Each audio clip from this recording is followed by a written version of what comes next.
Okay. We'll get started in the meantime. Welcome. I'm so excited to see you all here, and I know we have a lot of folks online. You can't see my face right now, but I'm smiling at you and welcoming you. I am Professor Alex Roberts. I teach here at the law school. I'm actually 3/4 at the law school and 1/4 in the music department at the College of Arts, Media, and Design right next door. And also I'm faculty director of PLIN, our Center for Law, Information, and Creativity. So when I was thinking about events for the fall, I thought, well, I better do a law and music event. Maybe we'll get some of the folks to come over from the music side. Maybe we'll get some non-law students, and we'll have lots of interest from law students, right? Because music law is fascinating. And then I started brainstorming about what kind of event to have. And Professor Cassini chimed in and was like, well, probably we should talk about the election and the political use, the use in rallies and campaign videos and all those different places by politicians of songs, which is always really controversial and always really interesting, but particularly this close to a presidential election, there's so much going on in this space. And I was like, that's a great idea. And also you need to be my future speaker because you are the absolute pro. So I will introduce him in a moment. We are up to, I think, 170 or 80 attendees. So we got a lot of folks remotely, and I'm so excited about that. I want to thank Dean Jennifer Hewer for working with me on this event, and we've got so much food here, so please, please, please eat it. I'm going to do kind of a general slideshow and introduce some of the topics that we will be discussing today, and then I have a lot of questions for our speaker, Professor Cassini, and then we're going to open it up to your questions, so we should have plenty of time for all of that. It is my pleasure to introduce attorney and professor Kevin Cassini today. Professor Cassini is the founder of Echo Artist Services, where he assists musicians obtaining protection for their work, establishing authorship and ownership, handling copyrights and royalties, navigating questions around streaming services, and also managing their digital presence and protecting their brand identity. So thinking about copyright law, thinking about trademark law, working directly with those really fun kinds of clients that we think about when we think about, oh, I want to be an entertainment lawyer. Prior to launching Echo, Professor Cassini was the principal of Cassini Law LLC, where he handled litigation and copyright and trademarks for small businesses and maintained a talented roster of artists, entertainment and copyright clients, producers, singer-songwriters, DJs, novelists, screenwriters, and performers. And he also teaches over at Quinnipiac in Connecticut, entertainment, copyright, and arts law. And he's a musician. He's kind of an all-around cool kid. So I was like, should we have dinner later? And he was like, I'm actually having dinner with some rock stars that you might have heard of. And I was like, cool, because I'm probably gonna have dinner with my kids. So a little bit cooler than me, or a lot. He's a graduate of the Berklee School of Music, so right up the street, you probably walk by it every day. And Quinnipiac School of Law. And again, he's really my go-to contact for my really complicated music copyright law questions. When I stumble into something that I don't understand, or I'm not sure if I have it right, I just kind of DM them, slide into the DMs. I'm like, I don't know, is this what this means? Am I getting it?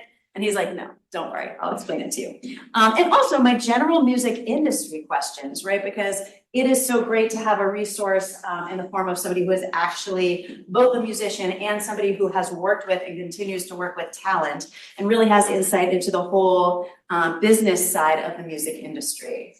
So that's the introduction. How are we doing? Yeah, it's a lot about you. Oh, look, we have video. That's so cool. I can see us. So I think maybe I'll sit down with you. Please do. It sounds impressive. I do a lot of things, but don't do the anything very well. I am a lawyer. I went to law school because I went to Berkeley and I wasn't very good. And I'm still not, but my friends that were stuck it out. So yes, I had to turn down dinner tonight because I'll be going to dinner with people that don't come to town very often, but they're in town tonight, so I get to see them. And they do have one of these issues. I don't think we're going to talk about it today, but they had something like this. I don't think it got any coverage, so we'll leave them out of it. But I love this topic because I love drama. And there's few places where the egos clash together, like when politicians and musicians get together. And if your music is popular enough that someone running for federal, national public office wants to use it, then you probably have a really good sense of self and want to try to control your art as much as possible. So when you get politicians that want to incorporate your art into their message and you disagree with them, then the sparks fly. And I love it when that happens because it's messy and it makes for great conversations. And there's lots of different sectors, practice areas that kind of wash together here. And Professor Robert deals with lots and lots of them. So when she said she wanted to think of things to do, I said, I always love to do this. I do it every fall. I teach entertainment law in the fall at Quinnipiac. And this is always a big unit each fall, but every 4 years, of course, it becomes like front and center. And then I gave her a bunch of things that I had gotten from other friends and colleagues of mine. And then I went too far and she said, now you have to plan. So she gave me a bunch of dates and I picked the one where my friends were playing a concert tonight. And so it all worked out very well. But I'm really, really happy to be here. You have a beautiful law school. And yes, I spent a lot of time in this part of town. I lived on the other side of the art museum for a long time and spent lots of time on Huntington Ave and obviously on Mass Ave too. So it's really exciting to be back.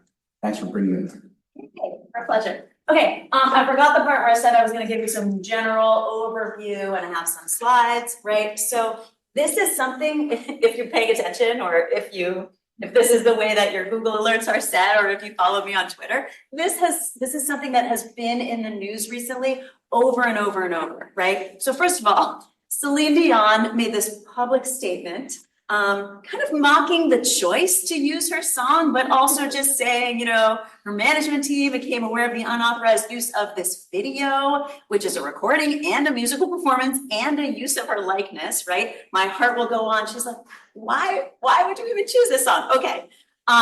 So she put that out there into the world. Beyonce had complained publicly about Trump using one of her songs in a video. And then not that much later, she granted the Kamala Harris campaign permission to use one of her songs in a full-length campaign ad, right? The Foo Fighters announced that a use of their song, My Hero, was an unauthorized use. And this may be one of those cases, and we'll talk about this, where the venue actually had the proper copyright license to perform this or to play the recording of the song, right? But this is an artist saying, listen, I personally did not authorize the use of my song. This was a meme that was, a lot of people were having fun with it for a while, right? So there's this Nickelback song, it's a little bit older. People replace what the photo is with the line, look at this photograph. So he stuck a photo of Joe Biden and Hunter Biden golfing with someone identified as a Ukraine gas executive, where he also alleged that President Biden had intervened to prevent Hunter and the gas company from investigation. Warner Music Group filed a copyright complaint to get the tweet taken down. This just came up even though it happened in the last campaign, right? So the Trump campaign used a video that used this song Electric Avenue, and the rights owner sued for copyright infringement and Trump was held liable for damages, right? So this decision just came down recently, even though the use was from a while back. The White Stripes also sue just recently, alleging copyright infringement over a video posted by a Trump staffer that shows Trump boarding a plane with the opening riffs from Seven Nation Army playing. This one we're gonna have to spend some time on, I think, right? This is a really interesting one. So the Isaac Hayes estate sued Trump over the repeated use of this particular song at rallies. And the claims included copyright infringement and some other stuff we'll talk about, which is also interesting because not that long ago, Sam Moore, who was a co-writer of the same song, right? Hold On is the song, asked Obama not to use that song. And then Sam Moore performed at the Trump inauguration. So we got the two writers of the same song aligning themselves with different political parties and playing a little bit of tug of war with the song and who gets to use it, right? So you can see this is not just about musicians angry at Republicans, and it's not just about musicians angry at Trump, although it tends to be the direction we see these things happening more often, right? Sarah Palin, who was McCain's running mate a few years ago, was nicknamed the Barracuda. So she happened on the Heart song Barracuda and she started playing it all the time. And Heart was like, hold on, you can't use our song as your walk-on music, right? Bruce Springsteen has been asking politicians to stop using his songs, especially Born in the USA, since pretty much any of you have been alive. And John Cougar Mellencamp has been asking Republicans to stop using his songs since before I was alive. And then lastly, this one's really interesting too, right? So it's not about use of a song, but it is about false endorsement of a politician by a famous musician, right? Trump posted or reposted this kind of AI generated set of fake Taylor Swift endorsements of his campaign. He said, I accept. And then prompted her to issue a statement and basically come forward endorsing Harris, which she might or might not have done in that way with that particular timing, right? So he had put that message out there and she felt like she wanted to correct it. So what legal issues are implicated when politicians or political campaigns or political groups use songs? A lot of stuff is about copyright, right? We got to think about the sound recording, the musical composition, the blanket license for the venue, or maybe specific license for political use. We'll talk about that, right? There are also arguments to be made, and musicians have made these arguments, that using their song, and maybe even more using their song really consistently, using their song as walk-on music or in a campaign video that gets really broad circulation, is a false endorsement, right? Is going to give people, consumers, the false impression that they actually endorse that candidate when they don't. And then relatedly or similarly, right, of publicity, right? Is it when you use somebody's song and a song is closely identified with that person, that song is kind of tied so closely to the personality or persona of the person who sings it, who's known for singing it, is that an unauthorized commercial use of their name, image, or likeness? Now we have the Elvis Act in Tennessee and a couple of other states that might even include voice as a use of somebody's name, image, or likeness. And then close to those, we can think about false advertising. I was even starting to think about FTC issues related to endorsers. So I think there are a lot of legal questions we can ask. And as I kind of mentioned, use of these songs takes a lot of different forms, right? So we have to ask these questions and kind of think about how they apply in these different contexts. Somebody can use a song at a rally, even just kind of like as people are filtering in. If you've seen video footage of some of the rallies recently, you know people get there, if you've been to any, people get there really early. So it's like kind of like going to a sports game, right? You're hanging out for an hour or two. There might be a whole lot of music playing.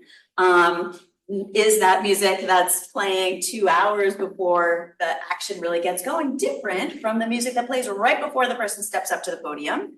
And then, of course, use in videos requires different kinds of licensing, conveys different kinds of messages. Use in campaign ads on social media. Is a post on social media different in kind from a TV ad or something like that? And then walk-on music, right? Something that a politician chooses to play every single time they come up, just like a baseball player.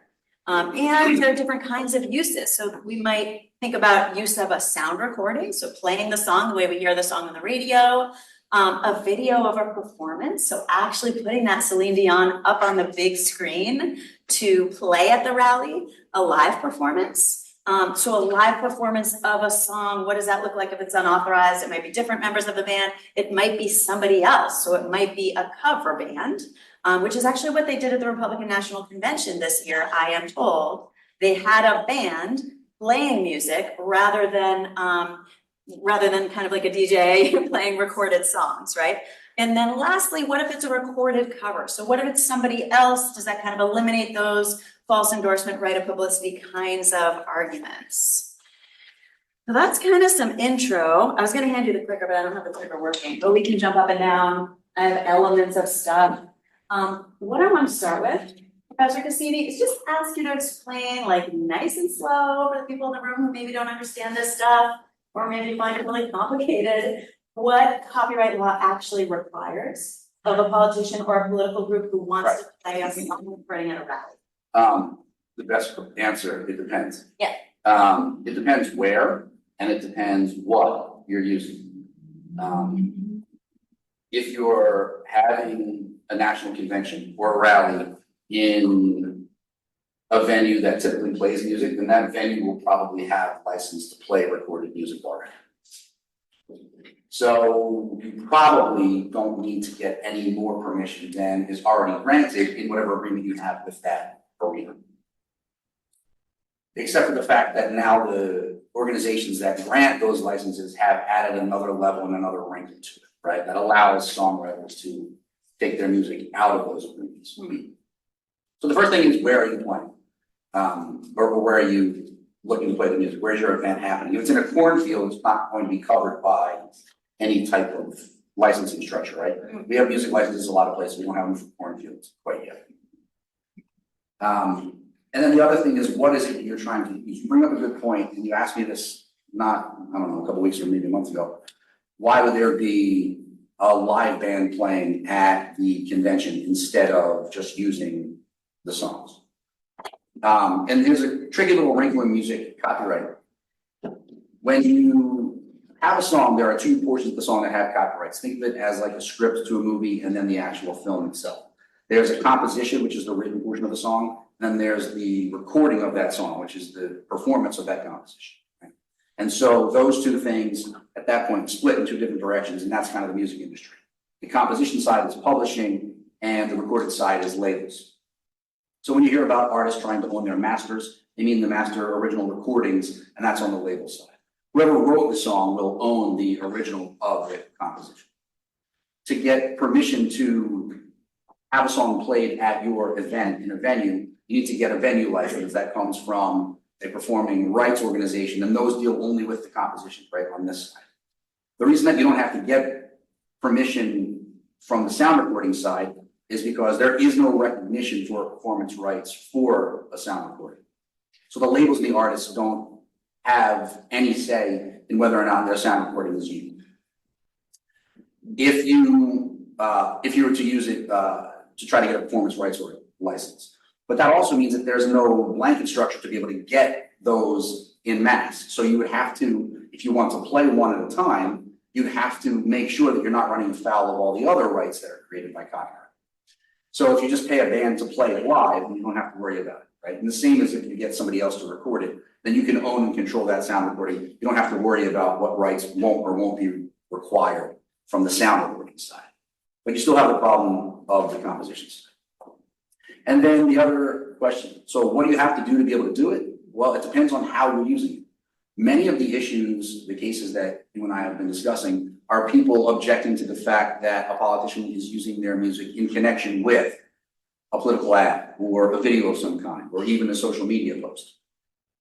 All of those types of posts fall outside of any kind of collective or blanket licensing, right? We call that synchronization licensing, when you synchronize in time a moving video with a song. And those can only be authorized on a one-by-one basis. So Jack White is upset because his song was used by somebody whose message he doesn't agree with. And in some regards, if it was used in a way that he wouldn't be able to opt out of, he wouldn't have anything that he could do about it. But because it was used in connection with a video, literally synchronized in time, he and Meg are the only ones that would be allowed to authorize that. And since he didn't, he can bring an action. I don't know if he has filed suit yet, but a lot of them say, I'm going to sue you, or I'll send you a cease and desist letter. And then nothing really comes of it, because then they call somebody like me, said, well, how was it used and where was it used? And there's not a whole lot you can do about it, except for make a huge fuss. But like, as far as just copyright law goes, yeah, you have to answer those questions. Where was it used and how was it? Is a political fundraising ad treated the same as an ad for a traditional product when we're thinking about the copyright piece? Like on television or on the radio, perhaps? Yeah. So if it's on TV, then it's synchronized, right? Because there's video and there's audio. But if it's just on radio, then there is no sync licensing.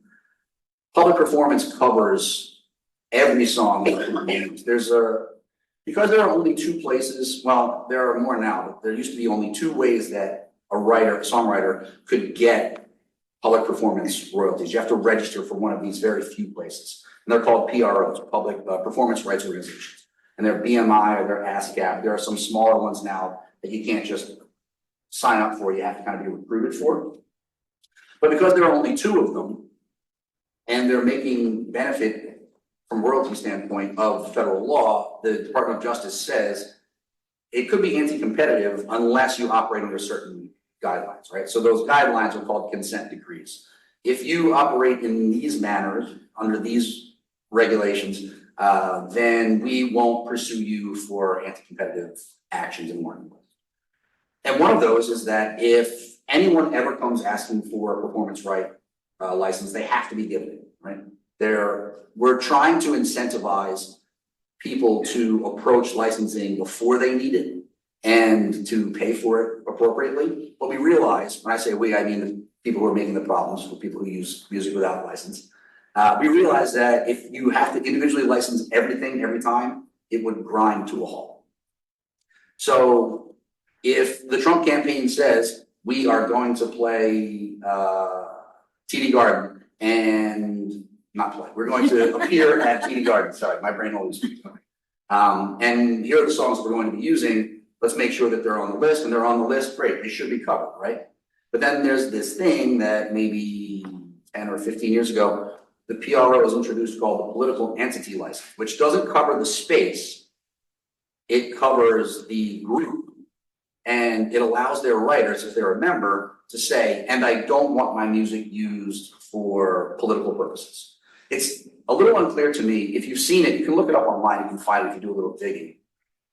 If you just completely opt your entire catalog out of all political use, or if you can select certain portions of your catalog, or if you can select certain uses in certain political entities. I don't know exactly how or when it does or doesn't work. We kind of don't know because it really hasn't been challenged. But it could be that that exception kind of violates those consent decrees and opens the PROs up to further investigation by the Department of Justice, which they definitely don't want. Do you think that this Isaac Hayes litigation is going to create an opportunity to get some Yeah. definitive answers on that? So, I mean, I don't know about definitive, but the Hayes family got temporary injunction very recently. Yep. That says that the Trump campaign can no longer, in the foreseeable future, use at events that song or anything else from the Isaac Hayes catalog. And the campaign said we were going to take it down anyway. We were going to stop using it anyway. It doesn't really matter to us. But we have pieces of advertising or get the vote out, get the message out, items online that can be found that do use portions of the song. And the judge didn't say anything about having to take them down. Now, the defendants, they said, well, that's a big win for free speech and the First Amendment. But the plaintiffs, led by an attorney who was my first boss, said, well, that's not really what we brought this case about anyway. So the defendants say, hey, we won that. Plaintiffs say we weren't asking about that at all. But the way the plaintiffs won was they said we used that political license and opted out of use for political campaigns. Pending, so it's temporarily restrained. They're temporarily restrained from using that song pending further proceedings. I think those further proceedings are, let's figure out, did you actually properly exclude your catalog from political license? And then is that really acceptable, allowable? Right. I don't know what the answer is going to be, so we'll find out. Good. Follow-up question. So I mentioned the Isaac Hayes estate opposes Trump's use of the song. Sam Moore performed at the Trump inauguration. I'm curious about what happens when co-authors disagree. I know it only takes one to give permission for a sync license, but thinking outside of the legal analysis, could a band make an agreement to the contract? Could three members of a band say, we will only give permission altogether or none at all? Yeah, my favorite band with the high drama, and Professor Roberts knows this, is Journey. They're the most dramatic band that's ever walked the planet. They just agreed to have their disputes settled by an arbitrator, which made me sad, publicly sad. But now they're fighting over who the arbitrator is going to be. And they're going to have to pick someone to pick that arbitrator, and they won't agree on that either. So this will go on forever. But one of the members and original songwriters of Journey is married to a woman who was in the Trump cabinet and routinely goes and plays like soft jazz versions of Journey songs at Mar-a-Lago. It's incredible, right? I couldn't make it up if I wanted to. The rest of his band hates it and hates him for it. And they've sued each other dozens of times over so many things.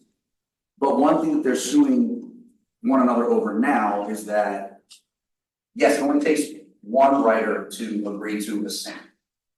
But each writer on the song will be a member of, have a music publisher that they work with, and be a member of these organizations that offer these licenses. And they don't have to choose the same one. Oh, that's weird. Yeah, if you and I wrote a song together, you could pick one PRO and I could pick another PRO. And so it would be split in half. Okay. And maybe I would opt out of the BMI portion of political licensing, and you would be perfectly fine with the ASCAP side of political licensing, right? Most venues carry licenses from everything, and it's everything from the local bar on the corner in the cafe, the yoga studio, the hotel, up to airports, the big venues that have concerts and things like that. So can one band member disagree with another? Well, I mean, I hope so, otherwise I'm out of a job. But can they agree with one another, we won't do this or that? Sure. All copyright licensing, copyright assignment is dictated by whatever is on the books of federal law, unless there's a writing to the contrary, right? So if people who have the capacity to control their music agree with one another, we won't do this thing, or we will do this thing, then that's binding. That's kind of a contract thing more than a copyright thing. But that's allowable. You're allowed to control that with one another. The problem is they don't ever agree. I mean, they could. Speaking of agreements to the contrary, and a lot of these examples came from social media, so I'm curious if you have thoughts on how the terms of service of all of these various platforms might intersect with some of these issues. Well, that's pretty good. So specifically to music licensing on social media platforms, they're similar, but they're very different from one another in ways that matter to each of them, right? They've constructed their own universes. But if any of us use anything that we find, take a video of it, add a song to it, and then post it, that's coming out of kind of a general use library, right? There's probably no political or commercial use that we're trying to deploy. But if a political campaign has an account or a handle and they use a song, then it's a little bit different. It's more akin to if a brand were to use a song, right? And that would have to come out of a separate library. So you can opt yourself into, or maybe out of, these libraries depending on how they exist. The terms of service are a little bit different. So if there is any type of copyright infringement on Facebook, for instance, then you can send to Facebook a takedown notice. And then there's some type of process that they go through to decide whether or not it really is. If it's striking against an account, like say it's the Biden campaign has an account and they're using music that the artist doesn't want used, they may send a takedown notice and say that's outside of the scope of the regular general use library. And then the Biden campaign account will have an opportunity to respond, or they can just take it down themselves. And each of the platforms kind of operates differently as to how many times you get to go back and forth, you have to improve.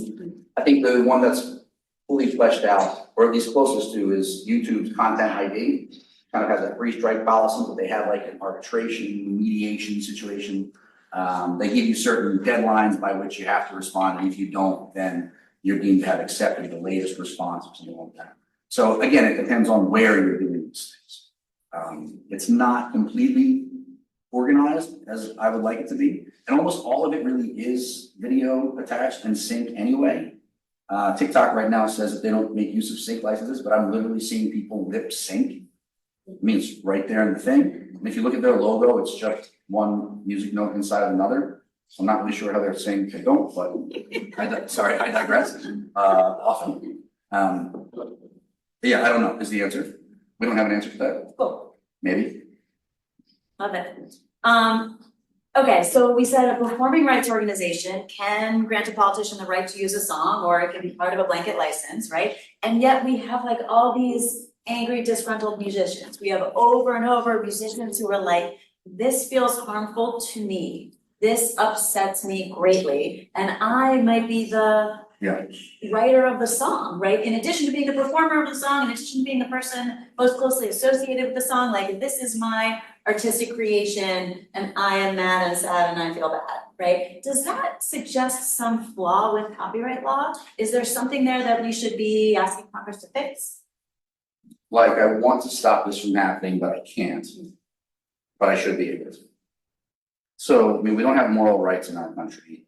They exist in Europe, maybe parts of South America. But we have something that kind of rides along with it, right? Which is really where she comes into play. You can use portions of the Lanham Act to kind of effectuate the same thing that a moral rights clause in a copyright license might let you do. You can say, yeah, that doesn't feel good to me, or that makes people think differently of me, or that makes people think differently of the art. And that might be a little too far, but should we ask more of copyright? I don't know. I mean, I love copyright. I don't know if it needs to do more because I think there are other ways the same things can be done. Section 43A probably gets us as close as we have right now. We can jump to that, but you told me that there's proposed legislation. Well, there is proposed legislation. I don't know that I necessarily agree with what should be or what is proposed, and I don't know that it'll actually happen. But there are things that people have asked of small sectors of the copyright law to do specific to music and use that, and some of them, their pictures were up there. And it basically amounts to this. Instead of just allowing a political license or political entity license to operate for the songwriters and the publishers, allow that to extend in some way or form to artists, because what's really happening is Kamala wants to use Beyonce's song, but Beyonce didn't write that song. And so if Beyonce didn't want her to use that song, there's almost nothing that she could do to prevent it, because the rights don't apply equally to compositions and sound recordings. And it's not that the record labels really want to approve or disapprove those rights, but it's that the artists and their names and their brands and the whole fan base that comes along with them are the things that the politicians are trying to tap into.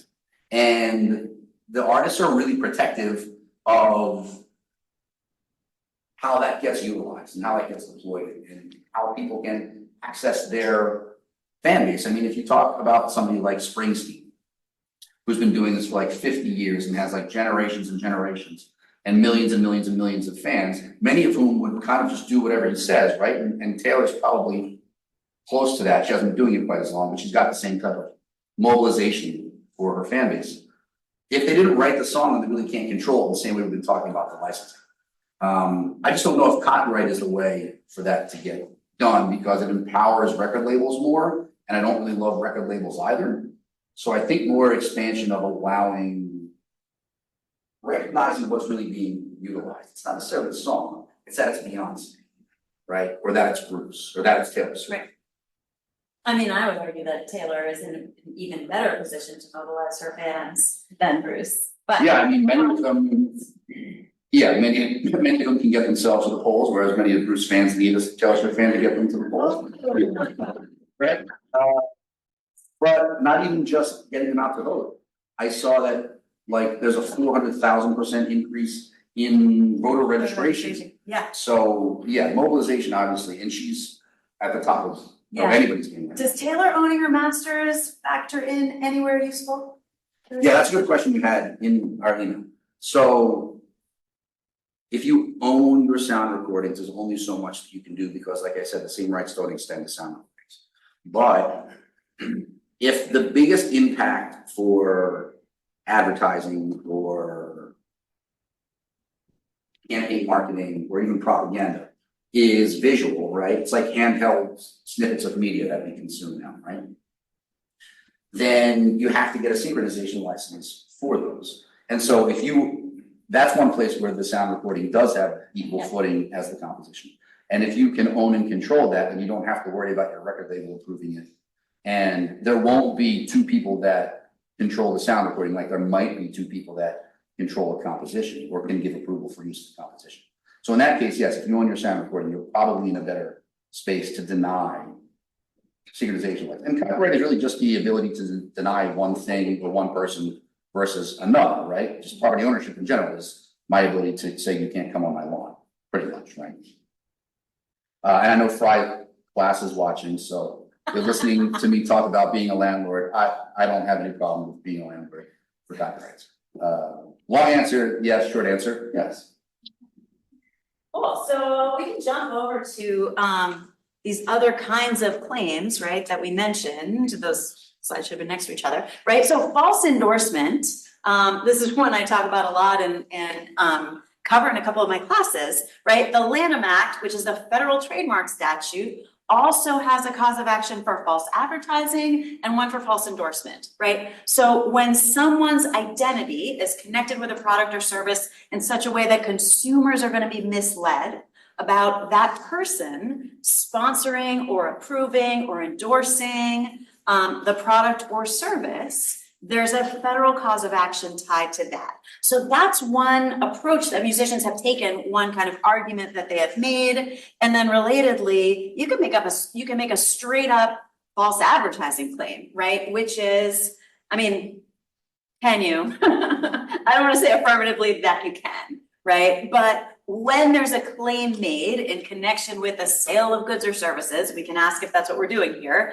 Are politicians selling goods or services, right? That's either false or just misleading, that is deceptive or at least has capacity to deceive consumers in a way that has a material effect on purchasing decisions. So then again, is affecting somebody's vote, would that qualify? Would affecting somebody's decision to donate money to a politician based on an endorsement that they thought was real but wasn't, right? Would that qualify? And we're good with interstate commerce, maybe, I guess, a question mark. And then we got injury. And that's exactly what we were talking about. Certainly harm to reputation. All of these artists coming out and really publicly saying, listen, I did not authorize this use and actually I'm really angry about it because this politician represents everything that I hate. And I want to be clear that I want nothing to do with this, right? So it's very clear that there is perceived harm from those kinds of uses. So is there anything to those claims, Professor Cassini? Do you think that they're supported by precedent? Do you think that this is like a viable route for musicians who can't find relief from copyright law? I do. I think they should use it more often. I tell people and their attorneys to use it more often. It's successful for lots of reasons. One, you don't have to think that a candidate has abhorrent policies to not want them to use your music. You could just as easily be in Journey and say, I just don't want anybody else to be upset with us and half the people in America or the world to hate us and cost me all my money. That's a perfectly viable reason to say no to a political use, right? And that's what Sam Moore said the first time. He said, my vote is my business. And I'm gonna ask you to stop using it, not because I wanna make a public statement about my politics, but precisely because I don't. Right, I don't want anybody, I don't wanna announce what political party I stand with. I'm just a musician, it's not your business. I think that's perfectly acceptable. Now he had been out for Bob Dole before and his fellow co-writers told him to stop and he had to. So I don't know that it was totally genuine when he said that, but anybody's allowed to say, I tell my students this too, like nobody's entitled to your opinion. You don't have to tell people what you think, it's fine. So yes, I think it's viable. But there's also, like I said, these people are really egotistical, and I love them so dearly, but they don't always think like regular rational people. There is a musician named Joe Walsh. He's in a band called Eagles. He's been in a lot of bands. He's been around for a long time. There was a politician named Joe Walsh. You know the Eagles, right? You know the Eagles. All right, good. Sometimes we don't. So he's a guitarist and a very famous one. And there's a politician from Florida also named Joe Walsh, who was using Joe Walsh songs for Joe Walsh campaign, right?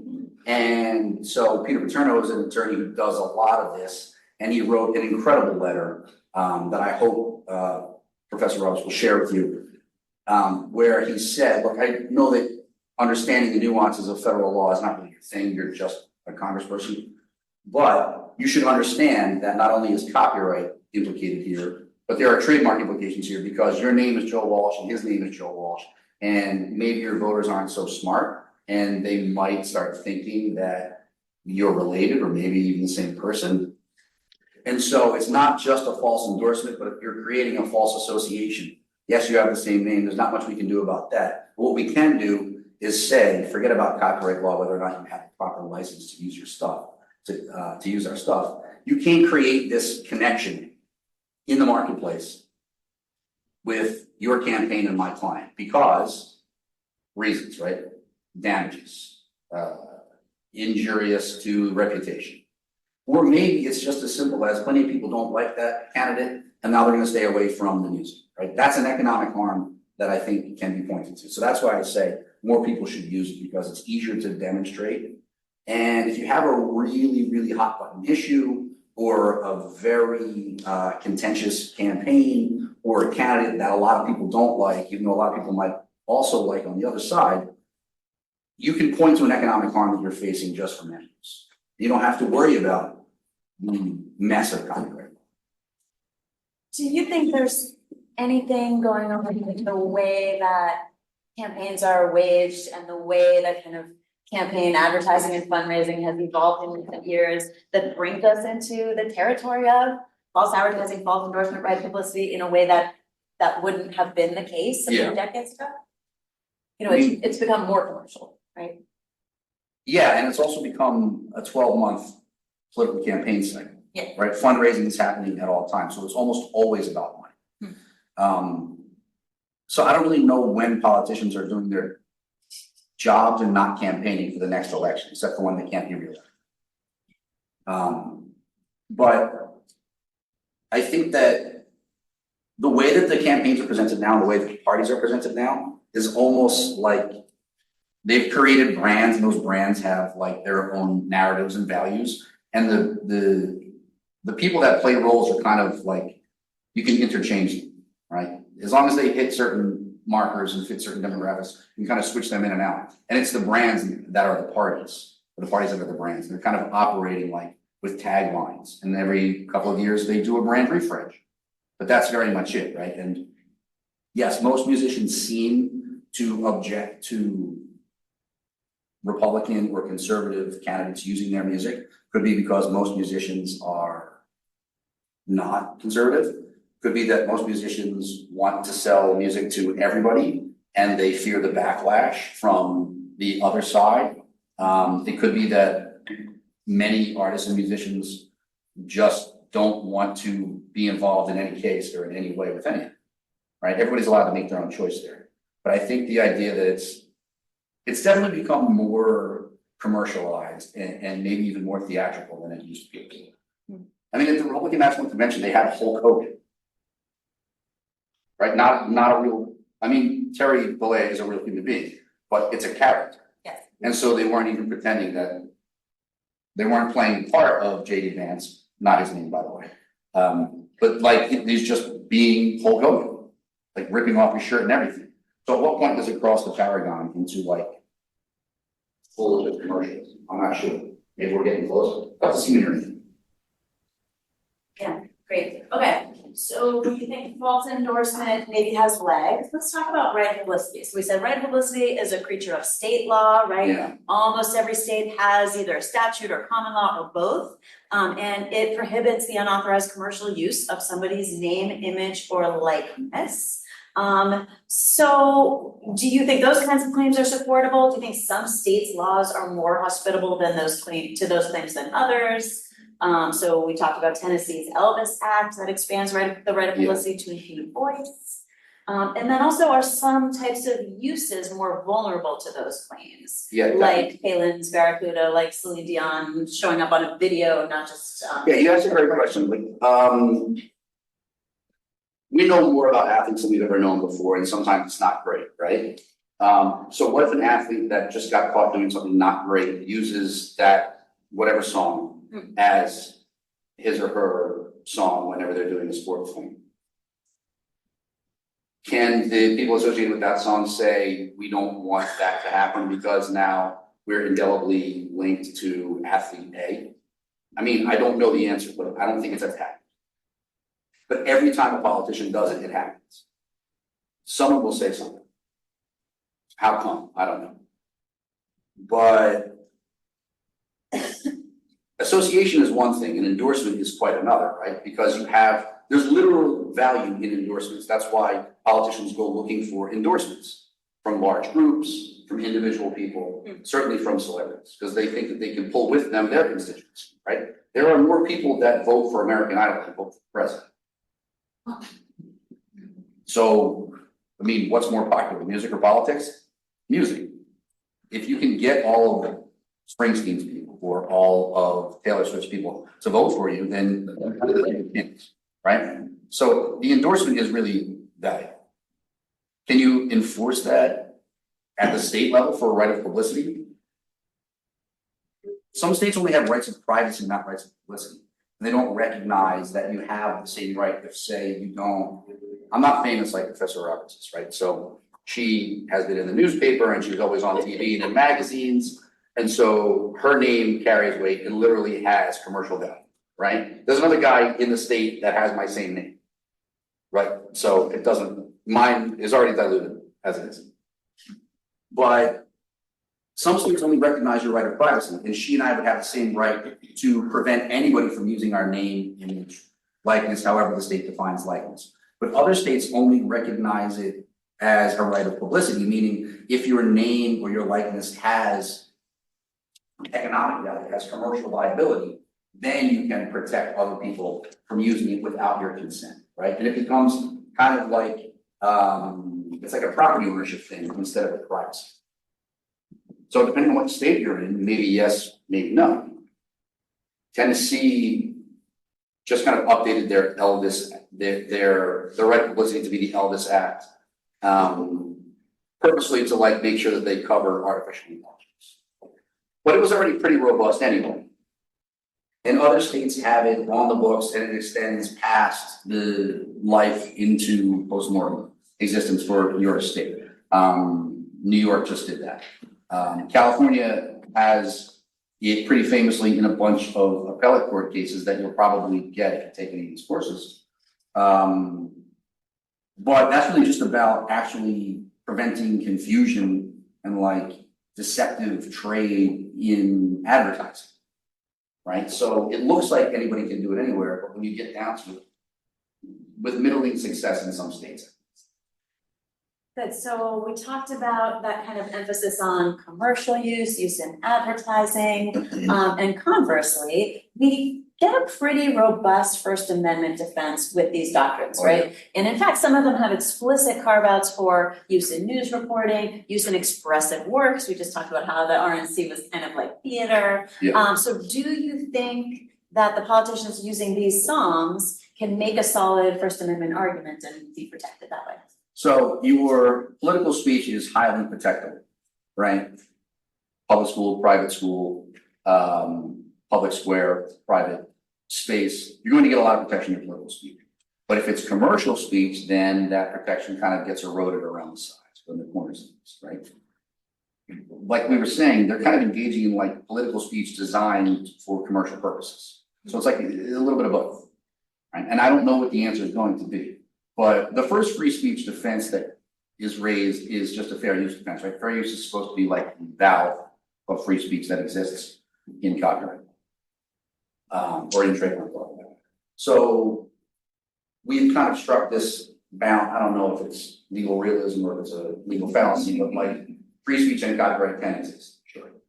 And your speech, if it's political speech, like I said, will be given the utmost protection that's available, but for violation of all these copyright licenses that are out there.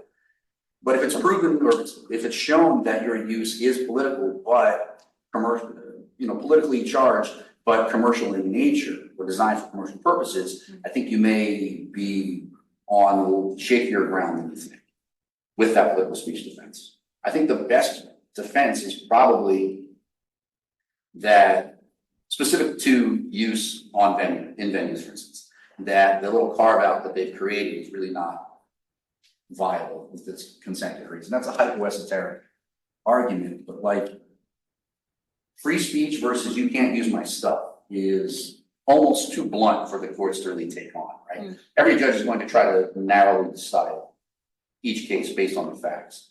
And those are just kind of conceptual issues that kind of bump heads against one another. Yeah. Good, I have one more question and then we're gonna open it up to the floor. So you work with musicians on brand management, you know that reputation is incredibly important to Yeah. artists. So first of all, I mean, I have a slide up here, musicians do a lot of things, sometimes they sue, they send cease and desist. Yeah. Sometimes they issue a takedown request, but sometimes they just make a public statement, or they complain really loudly, or they say, I'm just gonna go ahead and endorse the candidate I do like. So to what extent is this about threatening real legal action? And to what extent is it mostly about managing perception, speaking directly to fans? And then relatedly, how much damage can political use really do to an artist or to a song? Yeah, I mean, some of it is PR for sure, but you had, when did you have Simon here? Was it March? Simon Town? Oh, last fall. Last October. fall, okay, last October. So he saw what Professor Roberts and I were talking about online, on X, the Everything app, and asked why, he's a musician, free speech advocate, and he says, why not just combat that with your own music, right? Put out a song of your own. That's one way to do it, right? Meet speech with speech, right? That's the concept of ideas battling one another so that the best one rises to the top, right? That's kind of the open information idea behind our free speech. That's one way to do it.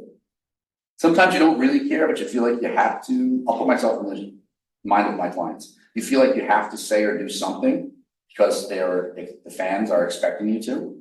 But I tell them the same thing I tell my students. You don't have to share all of your ideas. If you feel passionately about something, you can go do it. And if you feel negatively about something, there are some things that we can do. But you guys know what the Streisand effect is? It's funny that people don't know about it, and then in talking about it, we'll find out about it because that's very meta. The Streisand effect is when you want something to not come to light, and so you take active steps to prevent it from coming to light, and in doing so, you end up bringing it to light. So I don't know how many of these, I mean, I know offhand 20 different instances that a candidate used music for a band and the band hated it. If they didn't write a letter or make a stink, I don't know if I'd ever have known about it. So at what point is it counterproductive to do so? Yes, I think you're serving yourself and your fan base, and maybe you feel like everybody else around you is taking a stance and you have to also. I don't know. I don't want to tell you his or her name, but I have a client who is willing to go to the Cape and play for the Koch brothers privately, and then that next week go to DC or Chicago rather and play for a DNC function. Right? Now I know which way that person feels politically, socially, etc. But I also know that that person has to put gas in the bus and pay the band and doesn't want to go get a real job. So that person will take those gigs. If you really felt super strongly about one of those or the other, to the point where it's like damaging your soul, then you probably wouldn't, right? There's no amount of money you can give Sarah McLachlan to have her music in, I don't know, an Omaha Steaks commercial or a Louis Vuitton commercial, right? She's just not about that life. She never will be. But that's because she's out there saying it. So now she can't really retreat. I'm not saying that she's disingenuous, but I think it's different for every person, right? But that's an easy cop out. So you just kind of have to see, it's like part business decision, part personal decision, I guess. Yep. Being in the public eye is not very fun, I promise. I like your point that it can become contagious, right? Because the more musicians speak out, the more the next musician it happens to is like, well, if I don't speak out, then everybody's gonna think that I'm on board, right? And the public learns more about copyright law and how this all works, such that as soon as the Harris ad with the Beyonce song dropped, everybody was like, oh, okay, well, we know that Beyonce said yes to that, and we know that Harris has her endorsement. Yeah, and she doesn't have to do anything other than agree to it, right? The first thing we led with was Celine. And she didn't write that song. My Heart Will Go On, but she's inexorably linked to that song. She and that song are inseparable, right?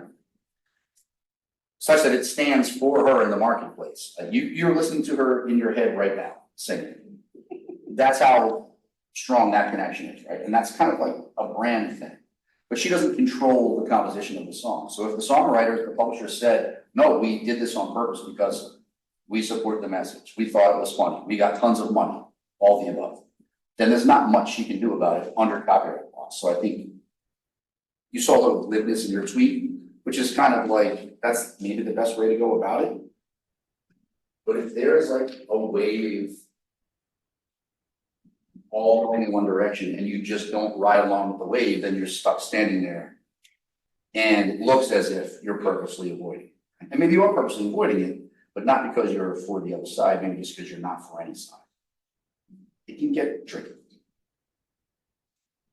You were so patient answering all my questions. I wanna see if we have some questions in the room, and I'm guessing we might have some questions on the Zoom as well. Yeah. Yeah, so first off, thank you for coming to do this tonight, really appreciate it. Something I've been seeing the last couple of weeks is a lot of those campaigns taking instrumentals of artists and Yeah. using instrumentals for their campaign Yeah. purpose, and it might be involved with these lawsuits we're seeing. I'm curious how that works as it, as it goes to the rights of the songwriter, because instrumentals are not always mutually exclusive to where this beat is used for this song and it's linked to only that song. So how does that work? Because So remember I told you most of the rights that are licenses are collectivized, such that we can't individually choose who does or doesn't get to use the stuff. The structure is, all right, the federal government has created copyright out of nothing, right? Nathaniel Webster convinced Howard Wiggs to do it. And yes, that was the only slide I wanted to put in there. But to play along with it and to earn the royalties, be entitled to collecting those royalties, you have to agree to opt into the system. And part of the system is collectivized licensing. And one of those licenses is called compulsory license, which is to say, if you release a song, then after it's published, anybody else is allowed to do a cover version of that song. So you could, if you wanted to use a Beyonce song, she'll say no to you. Get somebody else to record an instrumental version. Now you control the sound recording. You can play the music. You won't have her voice, so there won't be any implications of her likeness. And you can still evoke, for the people who are really tuned into that music, what it is, right? And that's why I was saying earlier, I think the artists maybe don't want to use copyright. Maybe they should just focus on using what's already there to say, I know why you're making covers of the songs. It's because I can't control it. The songwriters can't say yes or no. You're just trying to get people to think that me and my music, which are inseparable, are part of your thing, right? How many artists here? You must be, because you have a SCAD shirt on. Savannah College of Art and Design. How many others? Any musicians or artists or anything? So you make lots and lots of stuff that you just make for yourself. You're not selling it, right? It's not commercially viable. It's not even commercially available, let alone if it has a market. But you and your art are almost inseparable in many ways. Copyright law in America has a hard time accepting that, right? So we just go for economic incentives. So to prevent something like that from happening, I think you can make use of these other federal laws that are there. But for instrumental versions or for covers or foreign language versions that are made by somebody else, whoever makes that recording controls that recording. And you can't prevent someone from making a new version of your song, for better or worse. Like, I love free speech in the First Amendment, but Limp Bizkit did Faith. Like, that should probably not be free. That should be subject to imprisonment. Did you contradict yourself a little bit in saying when you just use an instrumental, then you're definitely not using somebody's name, image, or likeness, and that kind of claim goes away? And yet, Yeah, I mean, that's the politician is clearly intentionally trying to evoke the connection with that famous musician, make everybody think about Yeah. that. Well, I'm instrumentalist, right? I play saxophone. So they're all instrumentals in jazz. I mean, there is vocal jazz, but if you can make something sound exactly like an instrument, then is that likeness? Like, I don't know. Likeness has an outlier of definition. We don't really know where the end of likeness is because it's kind of what we all decided is in some ways. It's If, a robot man away. yeah, exactly, it could be a robot van away, or it could be the, the outline of a race car could be linked so much in your mind to a race car driver that becomes likeness. Silhouette perhaps. Certainly voice in some jurisdictions at least, probably in most. Can it be a smell? I mean, I don't know how far it goes, like what is or what isn't. I think that people who want to get an instrumental of Born in the USA and have it played, knowing that Springsteen won't allow it, are still going to try to play up on the sentiment that comes along with Springsteen. Now, you know this, and maybe some of you do, that song should never be used in political campaign. It's a wild protest song, and it either shows that you don't know what the song's about, or it shows that you think your constituents won't know what the song's about. But you don't need his recording to have the first couple notes of it and evoke whatever it is you're trying to evoke. So, did I contradict myself? I'm sure I have. I say lots of things all the time. But I mean, it was more a point about if right of publicity doesn't cover that, are you implying that maybe it should? Or Yeah. does it logically follow? listen, I don't know how far likeness should go. I would love to see likeness expanded into places where it reasonably exists because we can make those connections, right? And it's not about confusion necessarily, but if you're playing on someone else's marketability by invoking something that we connect to them, then isn't that likeness?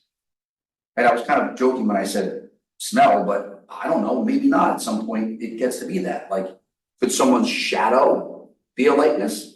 Their silhouette can. Like, I don't know where it ends, right? So yeah, maybe that's it. Maybe you're right. That's what I meant to say, what you said. Other questions? Yeah. So in recent years, we've seen a lot of incorporation of music into our social media platforms for direct use into like video content made within those platforms. Because of how companies consent to their music being integrated directly into the platforms, does that open up an extra level of complication? Because from what I've seen so far, you can't request a takedown of a specific video, you can just take away the whole audio.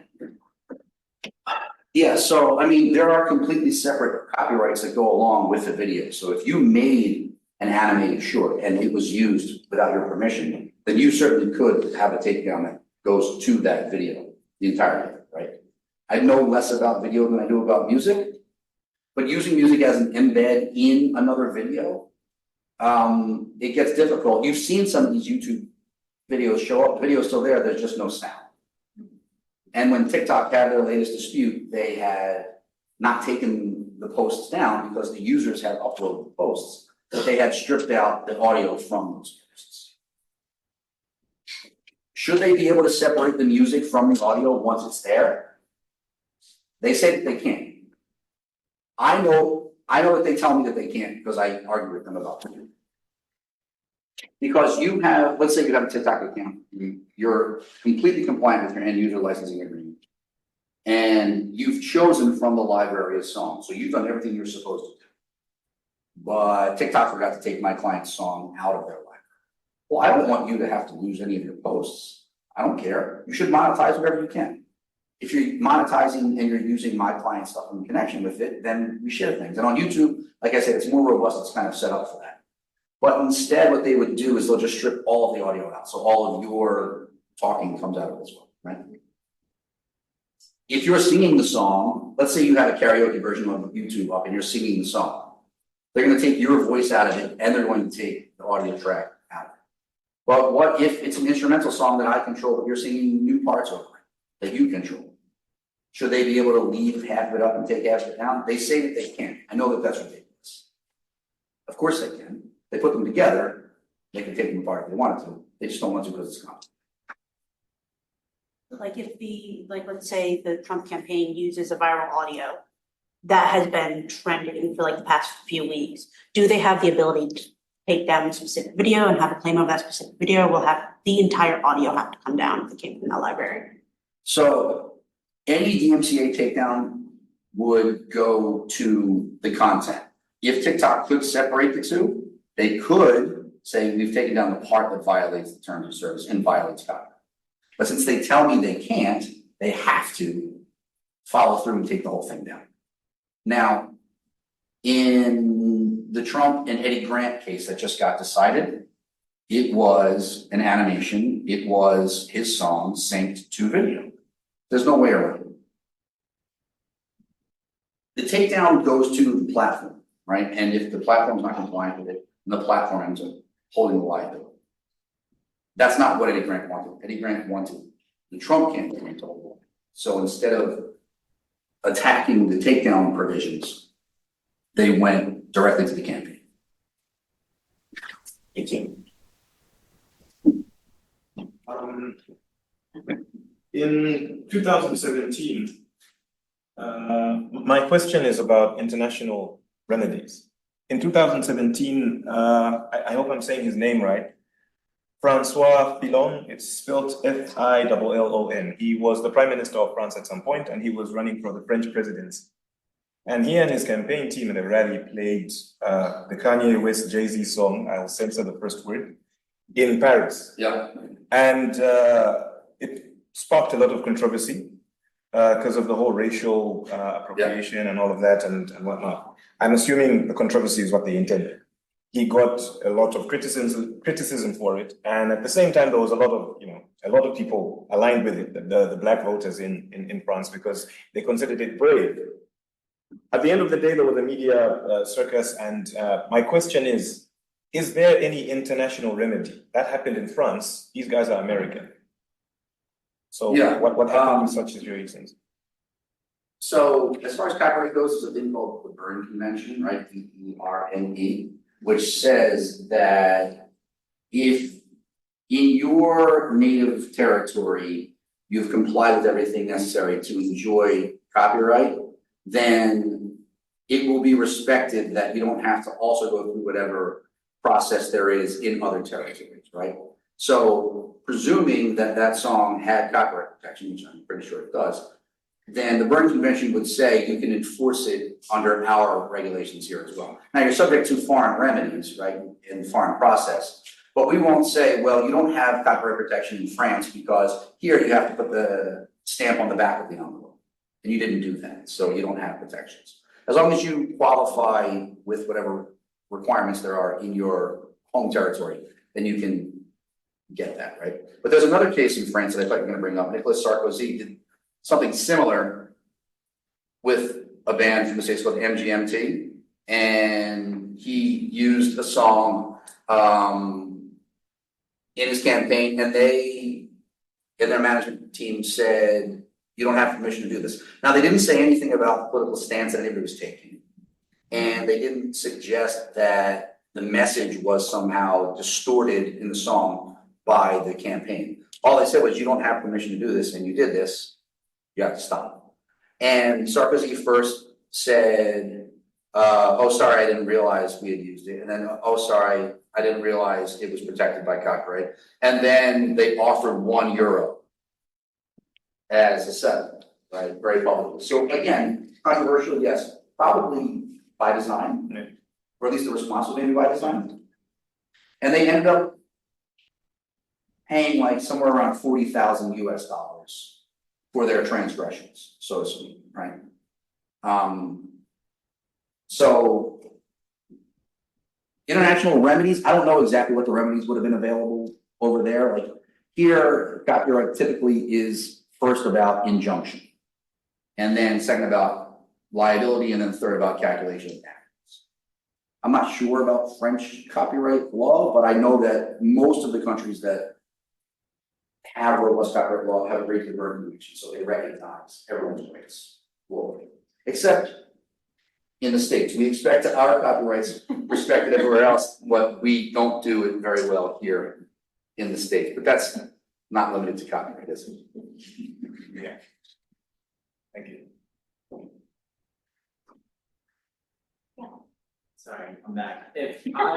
So I know that YouTube has, I don't know if 1.5 minutes is the exact number, so forgive me if I'm wrong, but you can play a song for, X amount of time. And then if you go beyond that, then you're, liable to be copyright struck, and then the video gets taken down and the audio taken down. say that I post a video of a dog and I put, an artist's song on that video for X amount of time. Then say I post a video where I'm doing political commentary and I put that same song the same amount of time. Because of this political speech, does that change? Because I'm still under YouTube in their terms of service, but there's also the artist's political views that come into. And does that change anything for? Yeah, so YouTube, are there any YouTubers here? All right, good. I don't know what a YouTuber is, and I don't really care. And I don't mind saying I don't really care what an influencer is or if they still have to or whatever. Present company students, I think you probably are at this point. But YouTube has set up like their own version that avoids copyright. Remember earlier we were talking about agreements to the contrary? Copyright law exists and it is federal, so it's everywhere exactly the same, unless the two parties agree that it's not. And to opt into YouTube and their monetization and their content ID system, you essentially have to agree that you won't bother with copyright law. You'll let Google have created its own monster and you'll deal with that, right? So in that, I don't know what free speech is or isn't. It seems like it is whatever they decide it's going to be, probably changes. I'm not sure.